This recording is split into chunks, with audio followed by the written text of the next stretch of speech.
નમસ્કાર દર્શક મિત્રો, સ્વાગત છે આપ સર્વેનું જીડીપીએલ જુનાગઢ ન્યૂઝમાં। સૌપ્રથમ આજના મુખ્ય સમાચાર। દિગંબર સાધુઓના હેરત ભર્યા પ્રયોગો નિહાળી અકળેઠ જનમેદની થઈ મંત્રમુગ્ધ। રવાડી શાહી સ્નાન, મહાપૂજાને મહાઆરતી સાથે મહાશિવરાત્રિના મેળાની થઈ પૂર્ણાહુતિ। 10 લાખથી વધુ ભાવિકોએ મેળાની મજા માણી। તંત્રની વ્યવસ્થા અને ધર્મ ભક્તિ ભોજન સેવાથી લોકો થયા પ્રભાવિત। ભજન ભક્તિ અને ભોજનના ત્રિવેણી સંગમમાં ડૂબકી લગાવી શિવ ભક્તોએ પકડી વતનની વાટ। એસટી વિભાગની પણ કામગીરી રહી પ્રશંસનીય।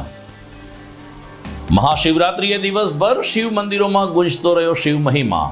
ભોળાનાથની પ્રિય એવી ભાંગની પ્રસાદી તરીકે કરવામાં આવ્યું વિતરણ। વિવિધ શણગારથી શિવાલયો દીપી ઉઠ્યા।